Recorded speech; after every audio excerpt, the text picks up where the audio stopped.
My name's Jay. I've been doing this for 15 years. I was originally just a marketing consultant. I've done work for Chick-fil-A. I'm currently working for Chick-fil-A, Madison Square Garden directly. We've worked for Smucker's, Milk-Bone, BlackBerry, Palm Interactive. A couple of those guys aren't here anymore. Maybe I didn't do that good of a job, I don't know. But we've worked for some pretty big brands, right?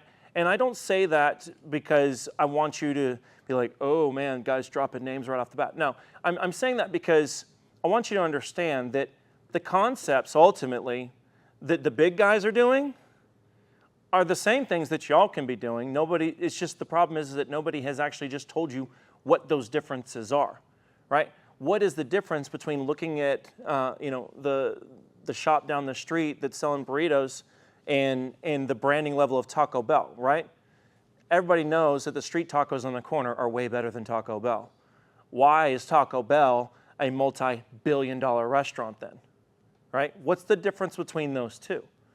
And that's what we're going to talk about today is where that difference is and how you can grab that, take a hold of it, and use it to supercharge what you're doing. But first and foremost, rule number one of marketing. It's the reason why we're giving away a website today. It's the reason why we're doing all the other things we're doing. Bribery and flattery will get you everywhere.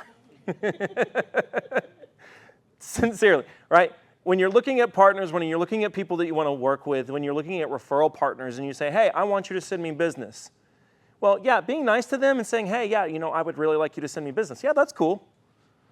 But showing up, doing the little things, giving them a thank you card, bringing cookies, doing little things like that, giving them a small referral fee, even if it's just a $20 gift card to Starbucks. Think about this. In today's climate in business, how many people do you do business with? Think of all the hundreds of companies you as a household or a business are doing business with right now. And how many of them have ever sent you a muffin or a $10 gift card? Anything, just something small. How many of them have done that for you? Right? A couple maybe here and there, but very rare, right? So how do people know you value their business and their referral partnership if you don't show them? Right? A great, cheap, and easy way to do that is simply writing a thank you card. Taking the time out of your day. Go to the grocery store. Pay $5 for a pack of 50 thank you cards. And simply take the 2 minutes it takes to write a thank you card to your referral partners and to your customers. Little things like that make the difference. As a small business, people choose to do business with you over the big businesses, right? Why do they choose to do business with you? Is it your service? Is your product better? Is your product going to be genuinely better than the multi-billion-dollar company that's got millions and millions of dollars of research and development behind their product? Or is the difference actually the personal attention you give them? How do they feel that personal attention if you don't do something as simple as writing a thank you card? Take the 2 minutes, write the thank you card. There are also ways to cheat that, and there's places like send out cards and other services you can use where you just sign your name, set it up as a pre-set up card. You type their information in your CRM, which we'll talk about today. You hit send, and it automatically sends the card out. So now you've automated your personability. Right? These are the types of things that you need to be doing. Right? Nobody wants to work with the Comcasts of the world, right? How many people in here have dealt with AT&T or Comcast or Frontier or one of these companies that treat you like a number, right? You call in and you sit there on hold, Lord forbid, with all their AI bots that they give you now, or somebody in Lord knows what country that you can't understand, and it takes you forever to get to an actual human being, right? The number effect, right? But they still think for some reason these companies are better, even though they treat them poorly, right? This is where your advantage lies as a small business, as an entrepreneur. Give them that personal touch. Give it to them. If they are talking to you, that's what they're seeking, that's what they're looking for. So that's my first tidbit I wanted to share with you guys today. So with that being said, right, background, who I am. I've got a bachelor's degree in marketing, consumer behavior psychology. Funnily enough, I'm going back and getting my master's right now in AI. But the effective use of AI. AI should be used to automate things for you, automation of redundant tasks. That's what AI should be used for. AI should not be used to try to replace the personal touch that you give your clients. And please do not make that mistake. It's exactly the reason why we hate so many of the big companies that we work with and we hate giving our money to. I don't know about you guys, but I would much rather work with local businesses. I would much rather keep the dollars on the home team, right? So, but you got to give them a reason to do so. So background, I'm very competitive. I'm very passionate, if you haven't already picked that one up. I also talk too much, sorry. But real quick, why I'm still here and able to talk to you guys. 4 years ago, almost to the day, I was a world champion in jiu-jitsu. I was world champion in my division. 2 years ago, I was in a motorcycle accident. Ultimately cost me my leg and 2 years of my life. But I'm not going to go into the whole story. You guys can, there's videos online you can see, I can send you guys will see afterwards of that whole story. I don't want to go through that whole story right now because this is about giving you something. But I do want to give you something that I've learned from all this. At the end of the day, as a human and as a business, you have two choices. It is very simple. You can give up or you can get up. And everything in between those two is whining. Everything in between the two. It's okay. We have a moment. We have bad days. Trust me, we all do. It's okay. Take a moment. Cry, shed a tear or two. That's all right. But take 5. Take your 5, shut up, and get up. You chose this life, right? You chose to walk away from the corporate safety net. You chose to walk away from that life for a reason. Anybody in here who's an entrepreneur and a business owner already knows, right, what the bank account looks like. And if anybody hasn't told you, I'll go ahead and let you know. It looks like a roller coaster. It does this thing, right? It goes all over the place. You're not alone. It does that for all of us. That's what we signed up for, though. That's the price of our freedom. That's the price. And that's okay. Just know you're not alone in that. So let's talk about how we actually market you and how you start building your business and start expanding your business instead of just working on your business, right? So let's understand what marketing is ultimately at the end of the day. You have what's called the point of interest and the point of sale, right? Your job in marketing, and if you're a business owner that wears all the hats in your company, well, guess what? I'd like to introduce you to your marketing coordinator. You better believe it. Every bit of marketing, no matter what business you're in, is going to take one of two things. It's going to take time or money. That's a fact. And if you're not going to spend one, you got to be prepared to spend the other. Doesn't matter where you are in the business cycle. It does not matter. You have to spend one of those two, period. Okay? But point of interest, right? When somebody is interested potentially in purchasing your product or service, and the point of sale is when that cash is in hand, right? When they've checked out on your site, when they've checked out in your store, where they've handed you a check, when a financial transaction has occurred. How many people in here have ever been guilty of being like talking to your spouse or talking to your friend, be like, yeah, I got that deal, sealed it up, and we're good to go, and then the deal never happened. I've been guilty of that. I've done it, right?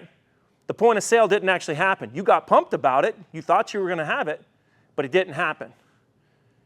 Because I'm going to say something, and pardon my language, there's another unfortunate truth. Shit happens, right? Sometimes you think you've got everything lined up, you've got it in the bag, and then something happens. Something happened in their family or their life or their business, or another competitor came in and they had a better offering than you, or at least they appeared to be, right? I have no doubt that if you were in this room right now that you probably have a pretty good offering and you're probably pretty good at what you do because you're in here trying to improve yourself to be better at it.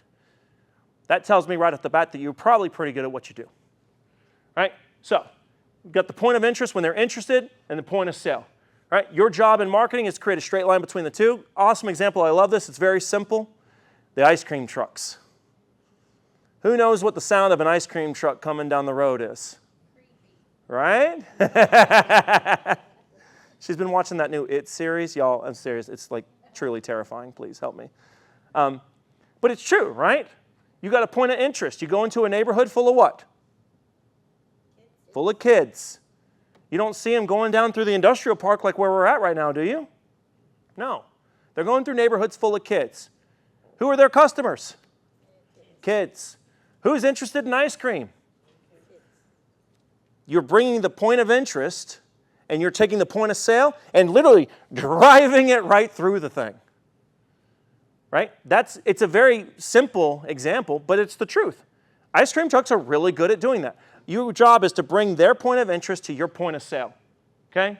So you've got to ask yourself this question, right? In marketing. Who are your customers?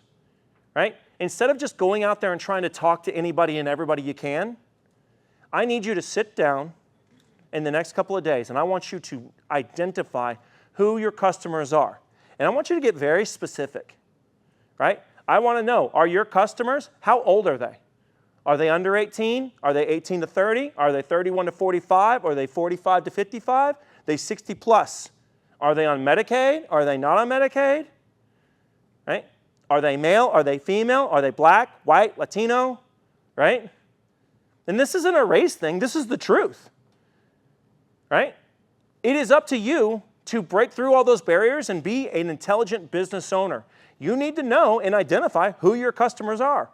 More importantly, you need to identify who your ideal customers are.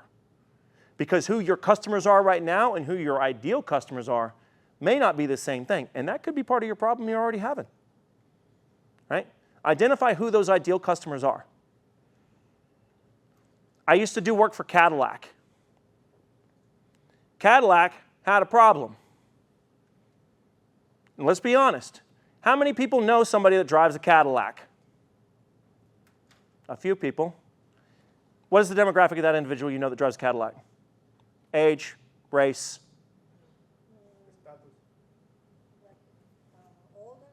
Older? 60 plus? Okay. Black, white, Latino? Okay. The one you know. The one that I know is a white person in his 60s, male. Okay. The one that you know. Yeah. Are we starting to see, just in those three, we're starting to see a commonality? Cadillac had a problem.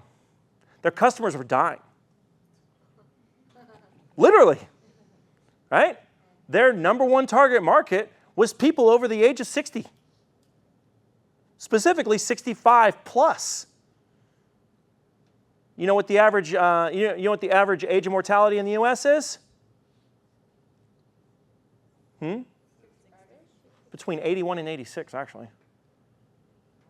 Depending on which year and what study you're looking at. But let's just say 81.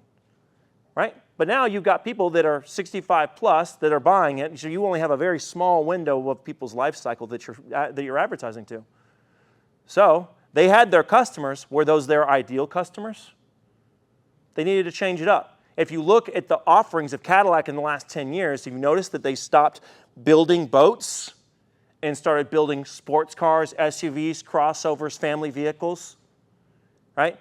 Some of their biggest sellers now are what I call the terrors of moms, right? They have these huge Cadillac SUVs, right? And they're just running over everything in those Escalades. It's terrifying.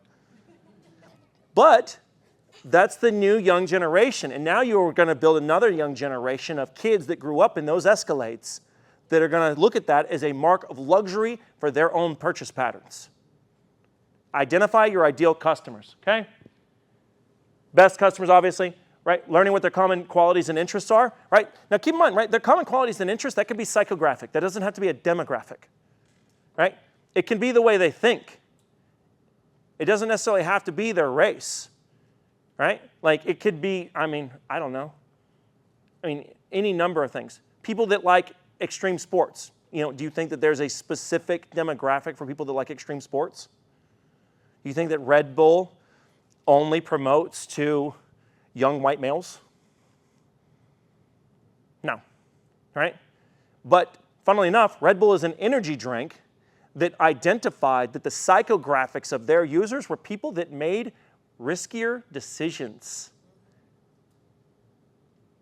People that are jacked up on Red Bull all the time are the people that are not necessarily health conscious and trying to drink sugar-free, what is the kombucha, right? This ain't kombucha, right? They're not out there, advertising it to hippies because hippies aren't drinking their stuff, right? So understand what the psychographics are. How does your customer think? What are they thinking about? And then identify that, right? Marketing is not sales, but if marketing is good, your sales will be easy. How many people in here are a salesperson of some sort and you have to sell your product to your customers? Right? If you're an entrepreneur, you better believe you're selling something. Right? If your marketing sucks, your sales job is going to be hard. But if the marketing does a good job of educating your customers, if it does a good job of bringing that point of interest close to that point of sale, your salespeople no longer become salespeople. They basically become order takers. They're helpers. Hey, how can I help you today?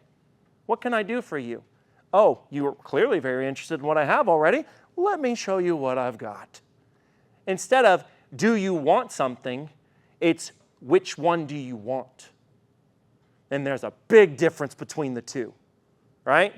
It is marketing's job to get that across first, to educate your customers, let them know you exist, right? Automation is the key to happiness. Marketing is the key to work-life balance. So the automation of marketing is the key to being successful, right? Once again, we talk about the two things. I like to put everything in twos. If you want to be free in this world, you need time and money. It's true, right? I've had plenty of time in my life when I was in college and I didn't have money to go to the park. Was I free? No, sir. I've also been that guy where I had all the money I could ask for, but I didn't have the time to actually spend with my family and my friends and the loved ones that I wanted to spend time with, and I still was not free. If you are a slave to your own success, you are not free. You need to change something. You need to learn how to automate. You need to learn how to optimize your systems. You might have found a key to success monetarily, but you've got to find the key to automation to be able to do it efficiently so that you can move forward in life and do the things that you actually want to do. Right? Being a slave to your own success as a business owner, that's not success. All right, let's talk about the marketing trinity. All right, operations, marketing, and sales. And some of us are all three, and that's okay. Right? But you got to talk about these three, right? Has anybody ever tried to sell a product and the customer's like, this doesn't do what I need it to do? And then you go to talk to the people that actually designed the product, and they're like, well, it's not supposed to do that. Right? You see the problem that we have here? Right? Marketing's job is to make it easy for sales. Sales' job is not just to close your sales, but to give feedback to your operations teams to help improve your product. That's the other key, right? Marketing, something that sucks. Right? It's true, right? Anybody trying to sell something that just sucks? It is hard. It's not fun. It doesn't make you feel good, right? If you want to be confident in what you're selling and what you're doing, and you got to have a feedback loop. You got to make sure that marketing is feeding to sales the information that they need in order to educate customers and to cleanly make the sale. Sales needs to not only be closing the deals, but they need to be giving information back to your production and operations team to understand how you can make the product and the service and the operations better. How can you help them improve the customer experience? And if your salespeople are fussing about this, then they need to understand that this is literally going to help them make more sales. If they give feedback to the product and operations teams and they can improve process, now your job as a salesperson just got easier. Why not give them the intel? Right? And then operations' job is then to say, hey, we've made this cool new improvement. We need to make sure marketing is aware of this so that they can then in turn make it easier and provide that to the customer ahead of the sales teams. All right? Branding. Your business is the cart, your brand is the horse. I had this thing, I call it a credibility score. I do this all the time. This is why we're doing one of the giveaways that we're doing. is because as a marketing consultant, I can tell you how many times I've had clients come to me and they say, Jay, you're the marketing guy. You know what to do. I've got $100,000 extra in my budget this year. Woo! Let's rock. I'm like, that's cool. What is your branding? What does your website look like? Because let me tell you, you might be amazing at what you do, but if somebody gets to your website, which is what speaks for you when you're not there, and it looks like it was made by Al Gore in the 90s, you think that they're going to look at you like you're professional? They're going to judge the book by its cover. Make no mistake about it. This is 2025. That statement is very true. Everybody judges everything within the first 3 seconds. It's true. You guys had an impression of me the first 3 seconds I walked up here. Was I confident? Did I make eye contact? Did I immediately know what I was talking about? Right? Everybody does it. It's okay. It's 2025, especially as Americans. We need that. We just demand that instant gratification. And so somebody comes to your website, and you told me, say, Jay, I want to spend $100,000. But then they got to your website, and I did all this marketing work for you. And you show up at the website and like, woo! And oh, man. Right? Let's just say you look 50% legit. You can take $50,000 of that $100,000, throw it in a trash can, and light it on fire. Because you've got holes in your funnel that's spilling out all the hard work that you're doing. You're out there trying to pull everything in, try to get all this business in, and it's all falling out the sides because your branding isn't clean first. Right? Let's test that theory. Does this look like somewhere you would want to go eat? What? It's just a logo? Dude, I hear they've got great steaks. Right? Which of these two are you more likely to go to? Street taco stand on the corner. Taco Bell. There it is. Right? These guys have way better food, but these guys have clean branding. Right? The big box effect. People assume that because they have a recognition of your name and your brand, that you're better, simply because they recognize you.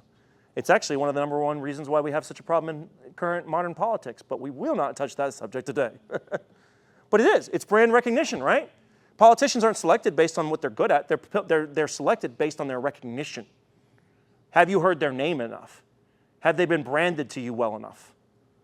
Same thing applies here, right? Which business are you going to be? Now, why, right? What's to say that these guys can't have a logo like that? How much does it cost to make a logo like that? Anybody have an idea? Huh? $250 to $3,000. Right? Can range wildly. I mean, you can go and way higher than that. But in my experience, when you start getting higher than that, and you get idiots like this that start doing like stuff like Cracker Barrel just did. Yeah, don't hire those guys, right? But the key is, though, is that would it be worth it to spend an extra, let's say $500 to make sure that your logo is legit and cleaned up and clean and professional looking, to not waste all the other time and money that you're spending on everything else that you're doing? Why put the cart before the horse? Get your branding right first. Everything else comes off of that, right? Your brand represents you, right? When somebody refers a client to you, have they seen your face?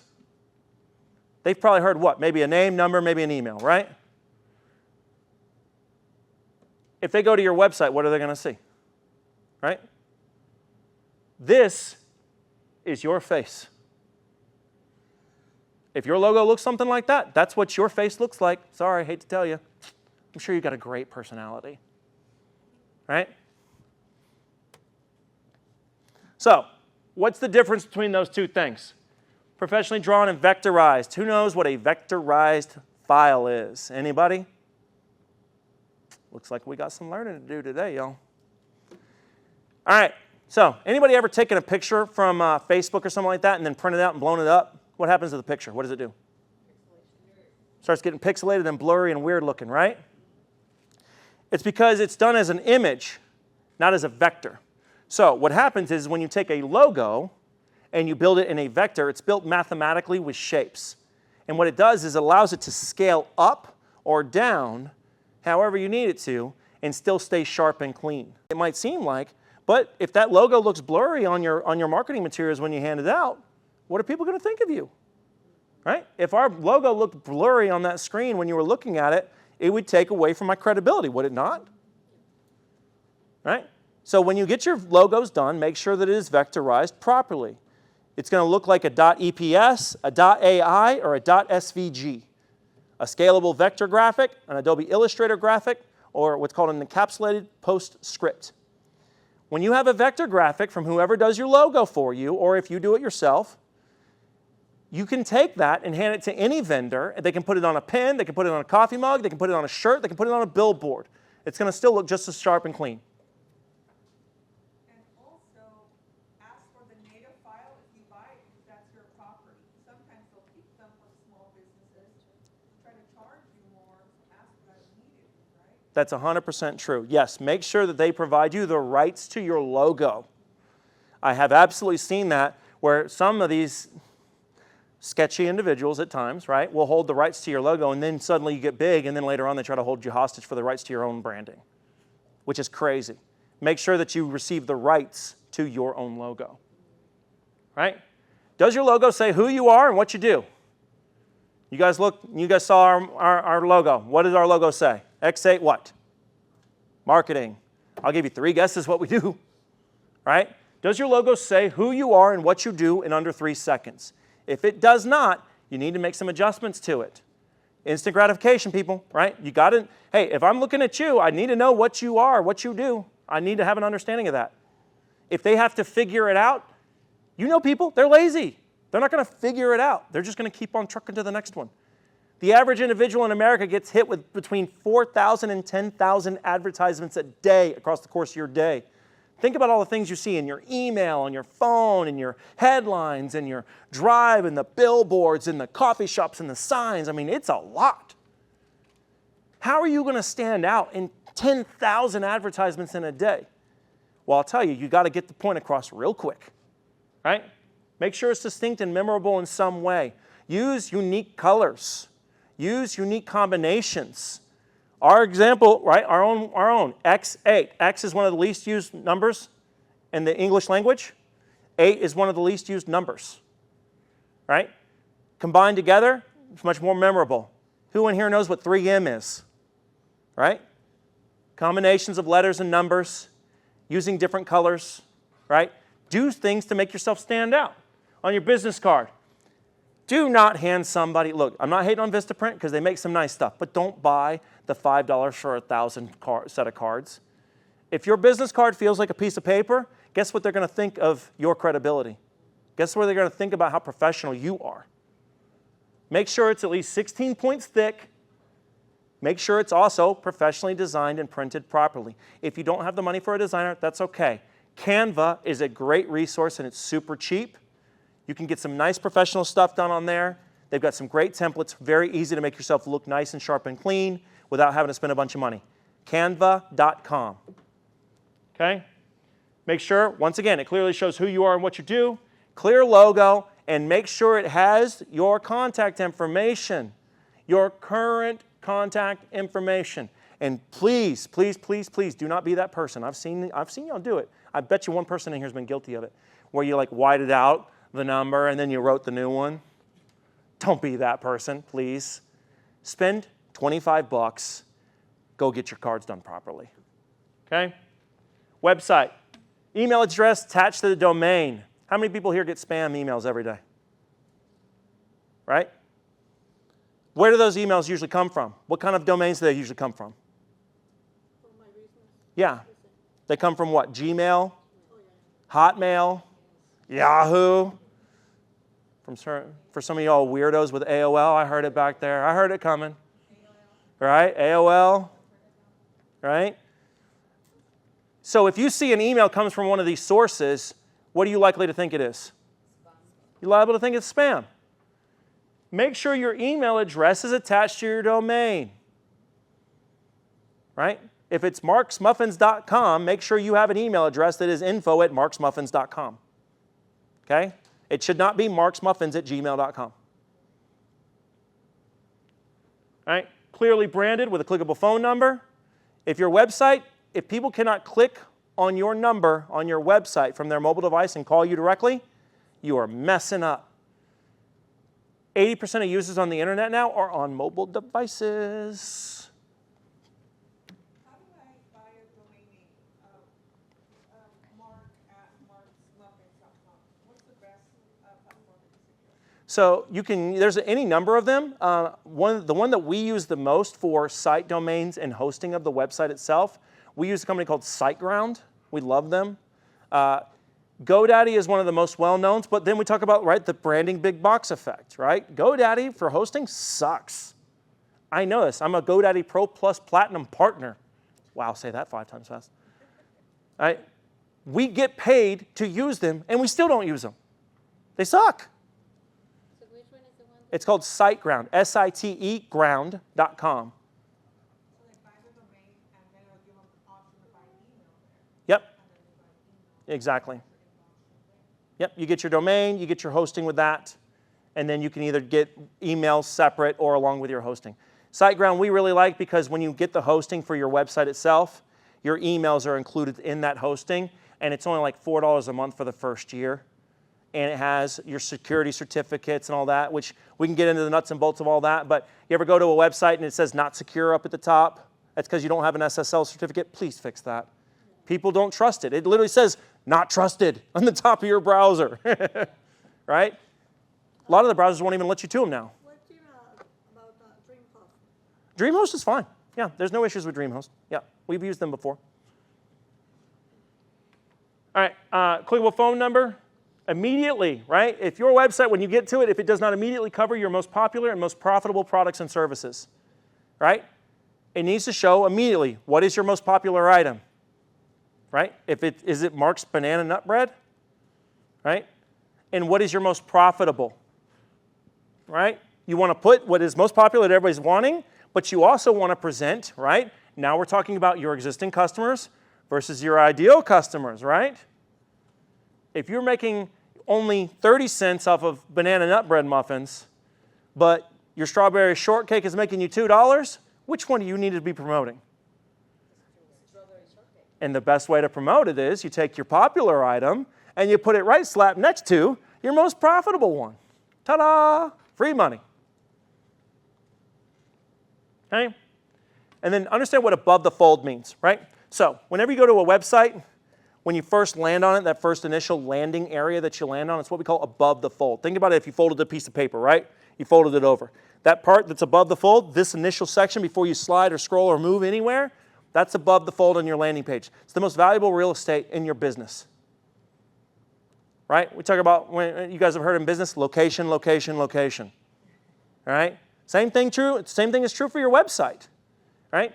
Make sure that above the fold of your website, right off the bat, makes it so that they can contact you.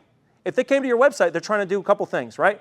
They're either trying to, 1, find out what you do, 2, find out where you are, or 3, get a hold of you so they can buy something from you. That's the 3 most common reasons they're coming to your website, right?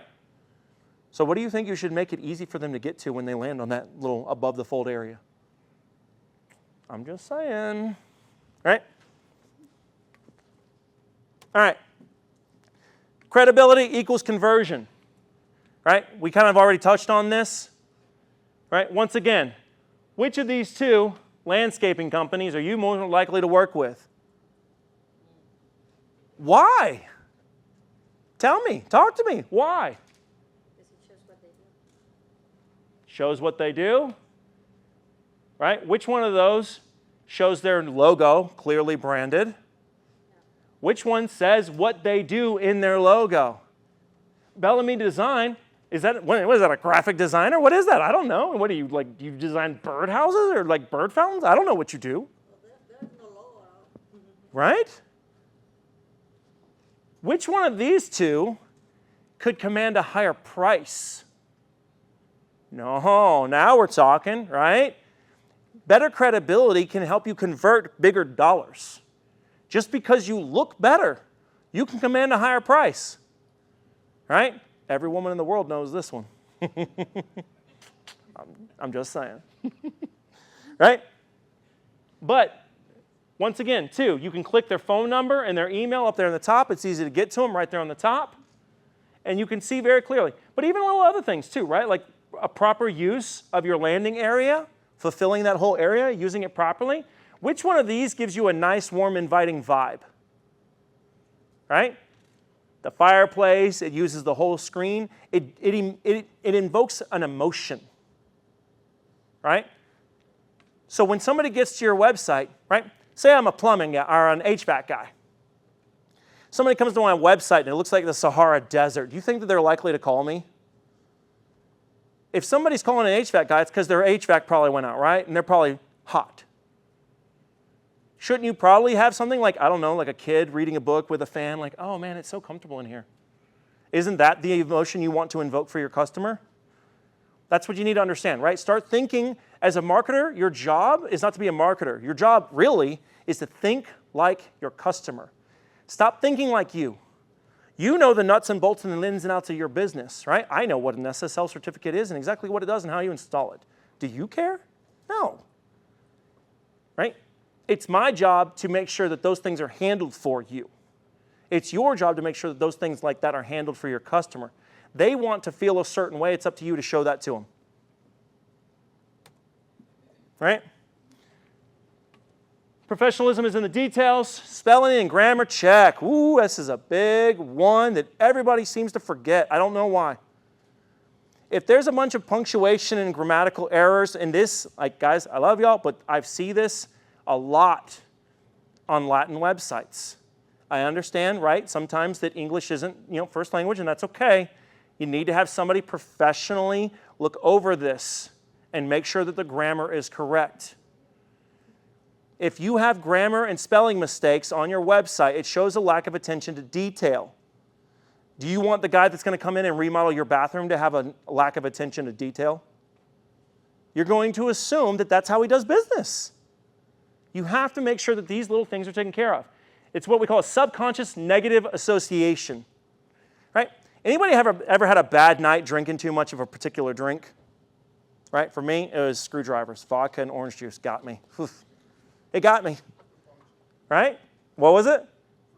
Fruit punch and vodka. Oh, man, the devil juice. Oh, man. We all have that. And now, because of that, because you had that bad experience, you now have a negative association to that, right? People do the same thing with your website. If they have a negative association from what they see from your branding and your website and it makes them feel a certain way, they're going to feel that way about you. Don't be their devil's juice fruit punch, okay? Consumers make the same association, right? One typo, we talked about this. Image of a big business. Here's where you really need to be. Image of a big business with the heart of a small business. That's what you really need to accomplish. That's what you really want to accomplish, right? If you want to compete with the Longhorns and the Comcasts of the world, you have to have branding that looks like them, but the personal attention that feels like you. That's the key here. It's what I call the ape effect, because we're like apes when we look at this stuff. Assumed product excellence. People assume that just because they recognize the name GoDaddy, that GoDaddy's got great product excellence. It couldn't be further from the truth, right?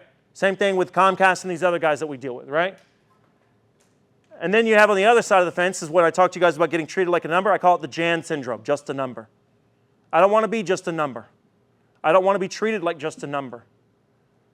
So your job is to understand these two and to make sure that you give them the feel of assumed product excellence, but you don't treat them like just a number.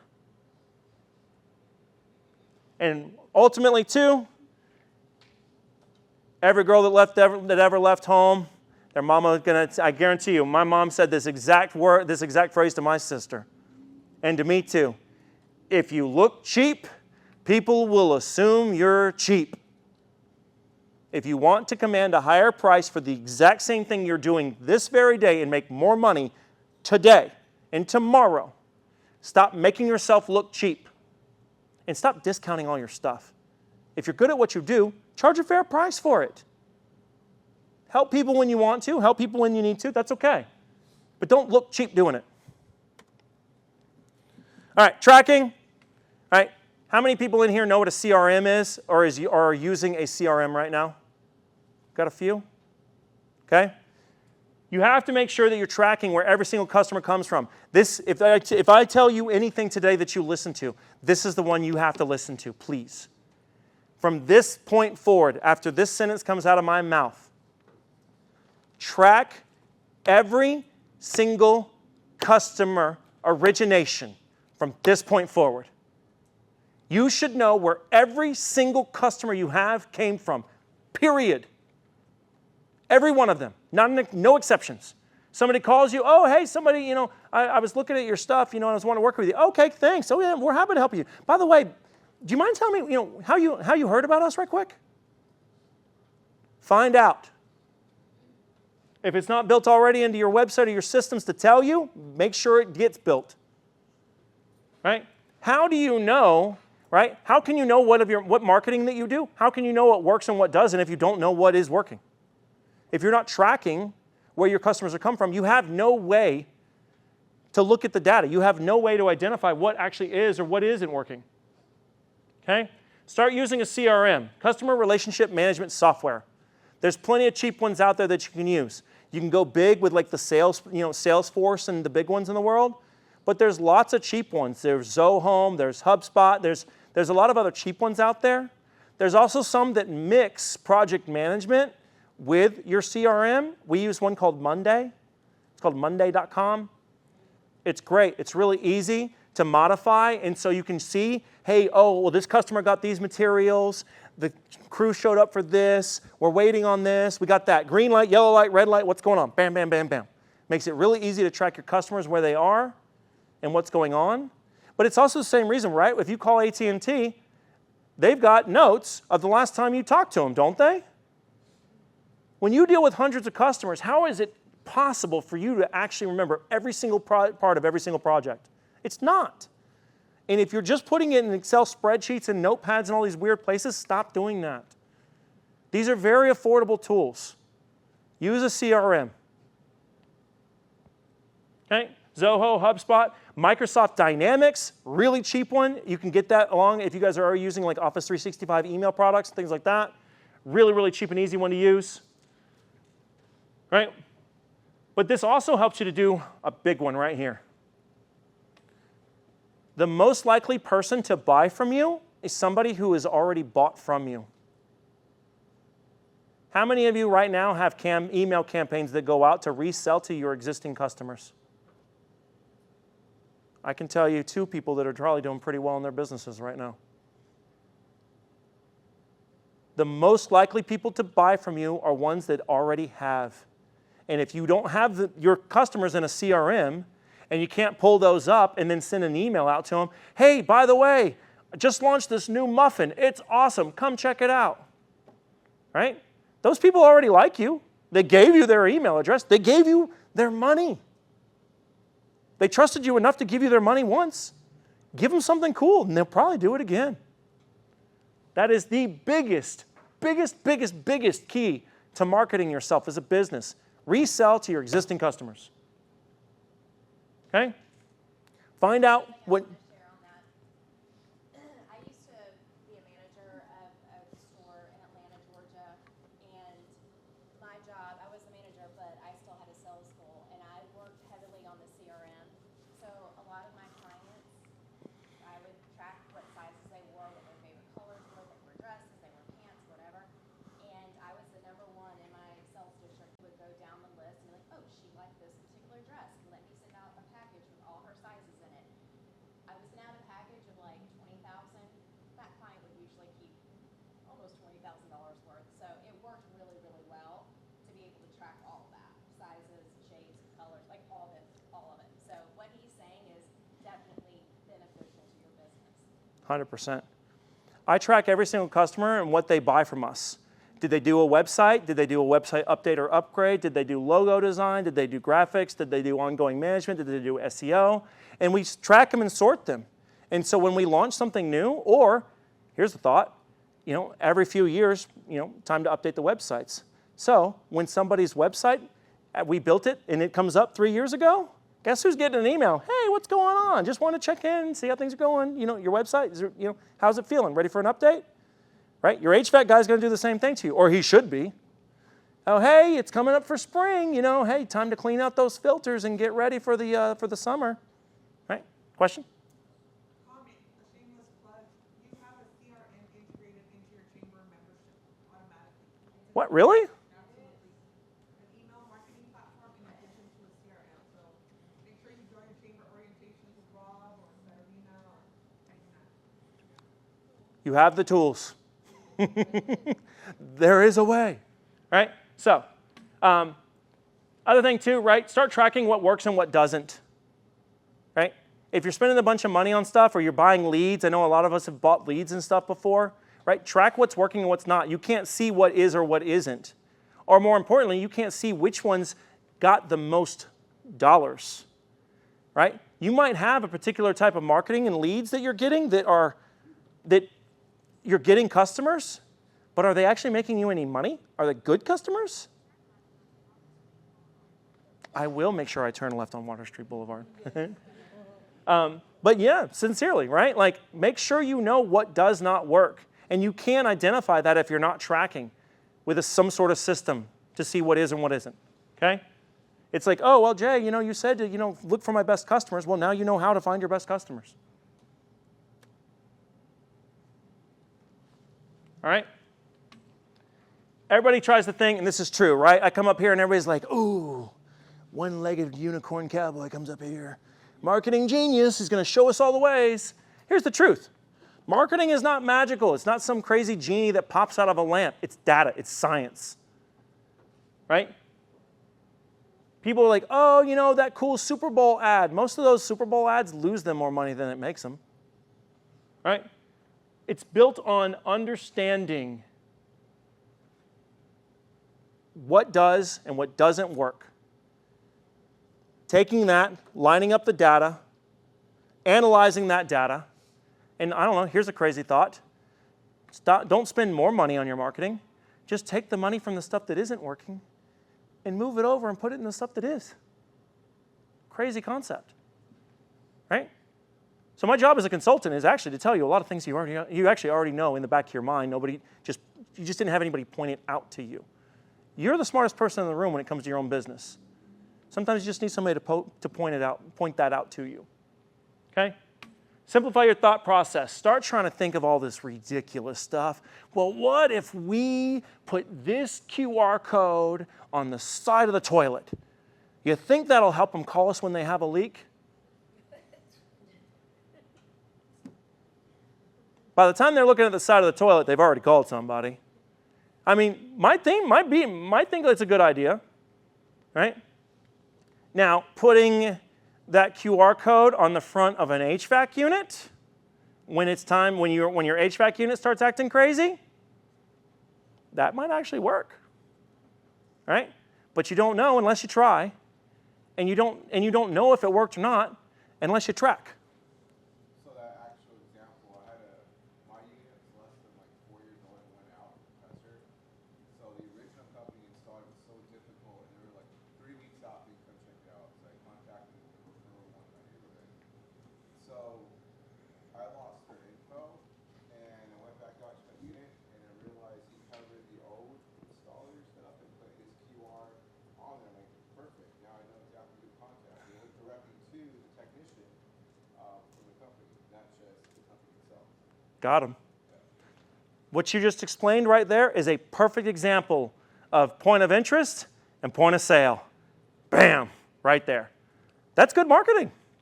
That's intelligent marketing, right? And they know that works because they're probably tracking it. So I bet you that those guys are probably putting stickers on every HVAC unit they can possibly get their hands on, right? So, couple of things that actually work. So it's something that's developed over the last few years that we've seen. Oddly enough, so many companies rely on email because they think it's such a cheap way to try and blast a bunch of spam out to people. But funnily enough, we've actually seen over the last few years, direct mailers have actually started doing better. Because you don't get as much junk mail as you used to, but you get a whole lot more junk email. So direct mailer campaigns are worth thinking about. Just make sure that if you do it, make sure you provide something of value. That's where a lot of people mess up. Give them something with some value to it. And that goes for a lot of your marketing. Give them something of value, right? Give them something that's actually helpful to them, their lives, their business, their persons, their household. Or give them some sort of a legitimate discount, right? Whenever somebody says, oh, well, call us and mention this ad and we'll give you $100 off, I'm like, before or after you give me the price? We all know that game, right? We know that. And here's the funny thing is, right? When you see that coupon, that's what you think, right? So literally say, we give you $100 off after we've given you the quote already, right? Something along those lines. Let them know that you're fair, that you're honest, that you're transparent, right? The other big one too, and I know you guys a lot of y'all are super guilty of this one, and you're literally throwing money away in the trash every single time. Every single one of you needs to make sure you ask every customer, the beginning conversation when you meet them, hey, how did you find us? And the ending conversation when you get done working with them, hey, do you have anybody else you know that I might be able to help? Or that could use my help? Right? You don't want to feel awkward being like, hey, man, you got any more of that stuff? All right? But you can say, hey, did you have a good experience? You happy? Awesome. Do you know of anybody else that I might be able to help? That could use our help too? Right? I said it before and I'll say it again. Be a help person, not a salesperson. Who else can you help?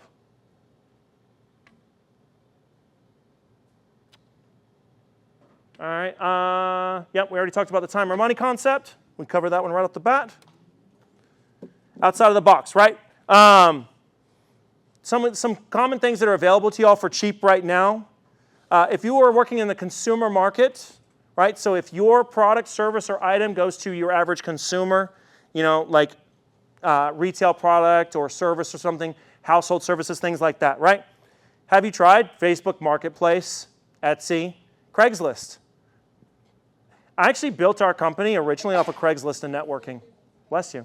We used to do websites for $500 on Craigslist. We did that for the first 2 years. It's what started our business, right?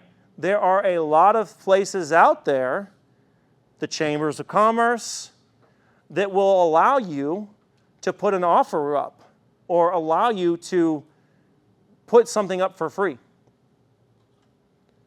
You would be shocked at how easy it is to go to Facebook Marketplace and offer a service because not a lot of people are smart enough to do that. Everybody thinks that Facebook Marketplace is just like Craigslist. It's there to purchase items. You can offer up a service as a marketplace item. Just a thought. I may or may not have seen somebody do $1 million this year on that. Right? If you're not super good at what you do and you need to improve your product, do what I call the Paul Mitchell approach. Right? Any of the ladies, maybe the guys too, ever gone to one of those Paul Mitchell salons where they like cut your hair with the people that are learning? You ever done that? What do? What do they give you? They give you a discount.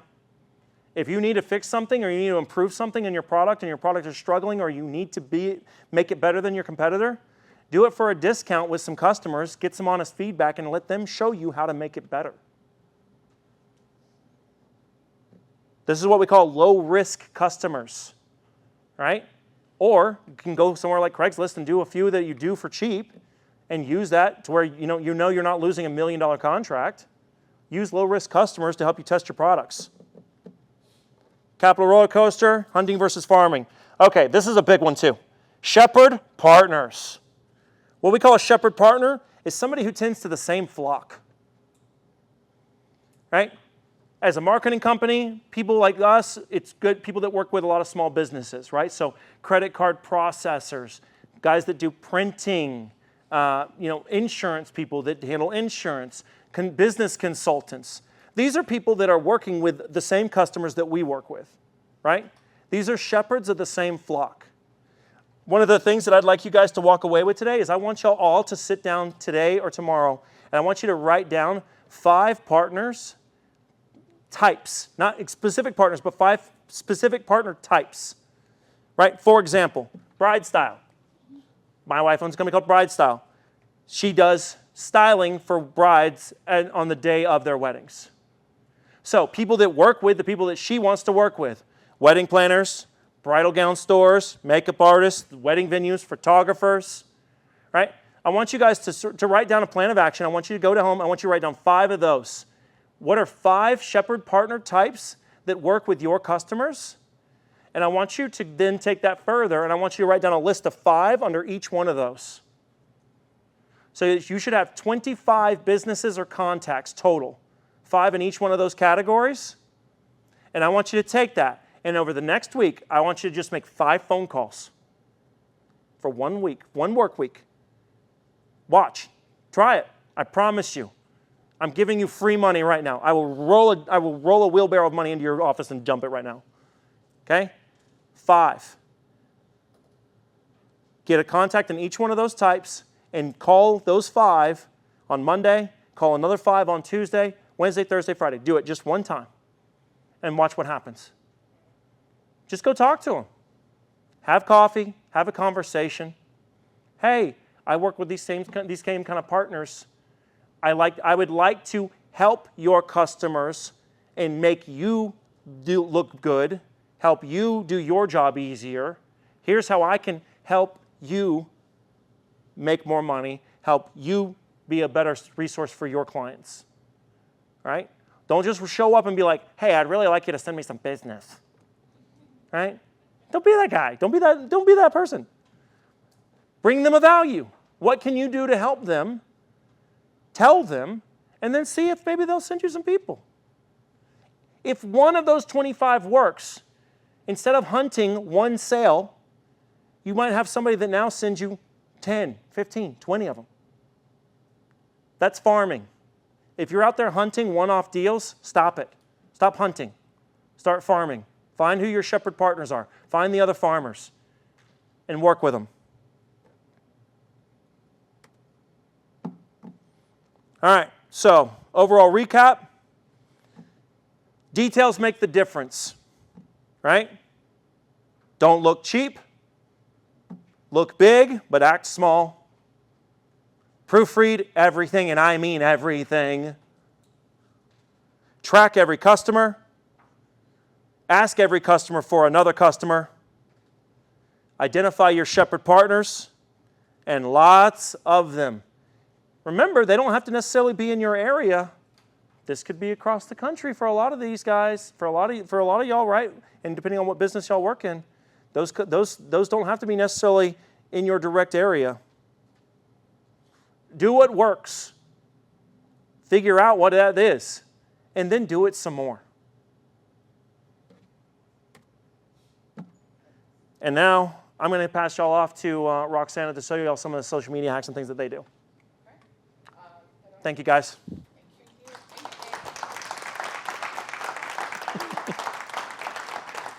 And I'll come back for questions, too, after Roxana. That's all you, boss. Make sure you give her the. I'm not as loud as you. Can you guys hear me? Okay? Okay. Anyways, I'm with the bank. Ya vamos a seguir el siguiente pasillo. We're going to go ahead and start next part. And nomás enfocando en el inglés, porque si ya comenzamos, mandamos la presentación a la Cámara de Comercios de los 2 idiomas, o les puedes preguntar por esos. So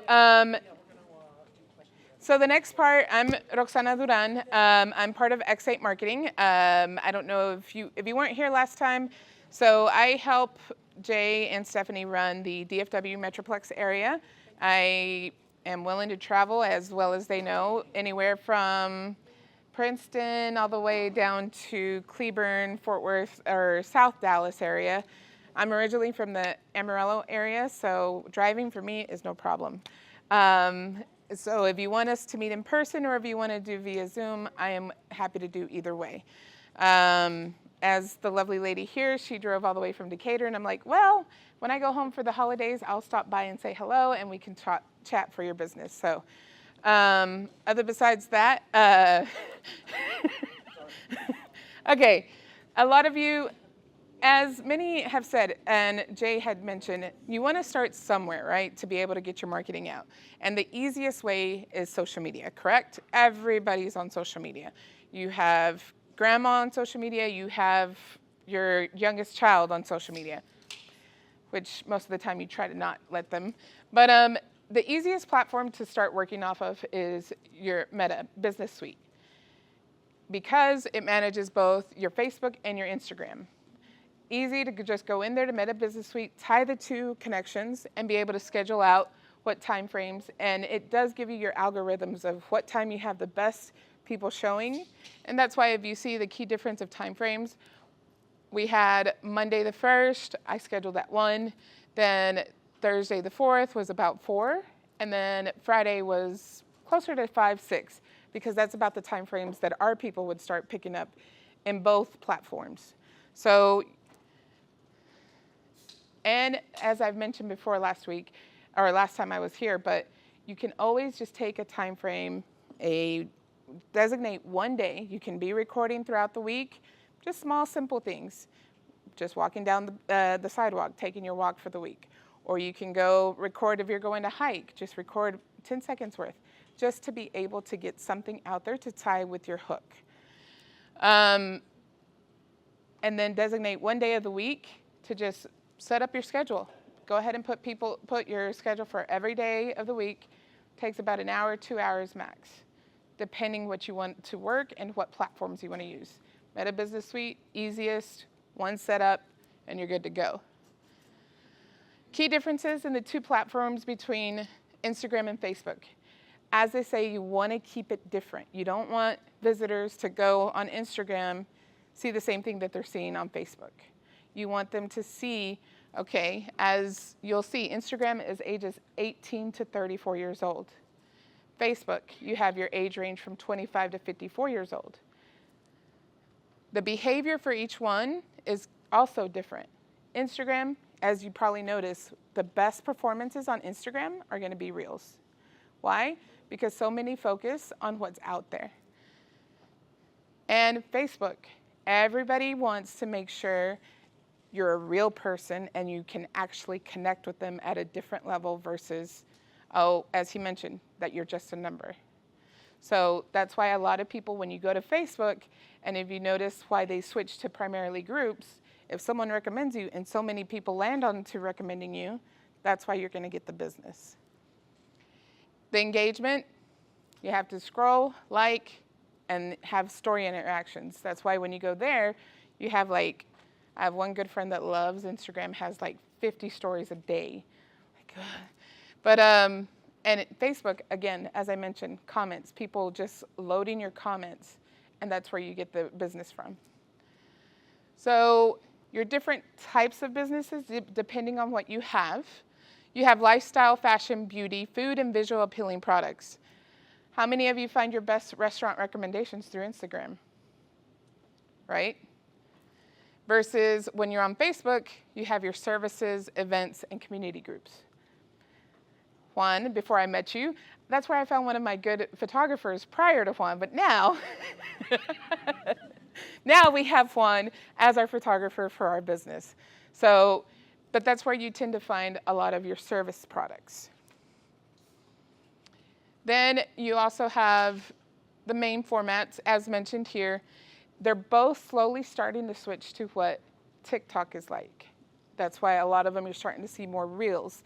Even on Facebook, I don't know if you've noticed. I personally noticed within the last 2 weeks, when I did a reel for our business, we had 1,000 views versus a reel that I did a month ago that was only 300 views. So there was a big difference when you do a reel of you in person now versus when you're doing something that you just created out there.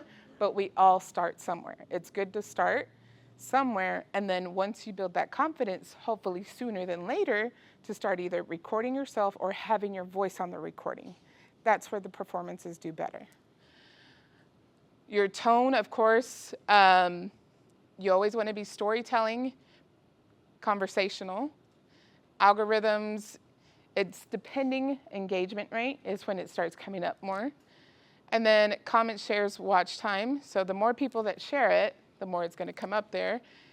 And then strong and creative. And then if on Facebook, it has to be posts often that are needed to be able to get up there. So the key takeaways between the two: Instagram, visual storytelling and brand personality; Facebook, relationship and community engagement. That's why you see a lot on Facebook that families or friends or people, they're telling their story more on Facebook than what they are on Instagram. Okay? Any questions right now? We're going to close it up with full questions after Juan comes up. So I will hand it off to Juan and let him present himself as I switch over the presentations. Thank you, guys. Let me get you pulled up. Yeah, thanks. Thank you. Okay. All right, well, while she pulls that up, I'll just introduce myself.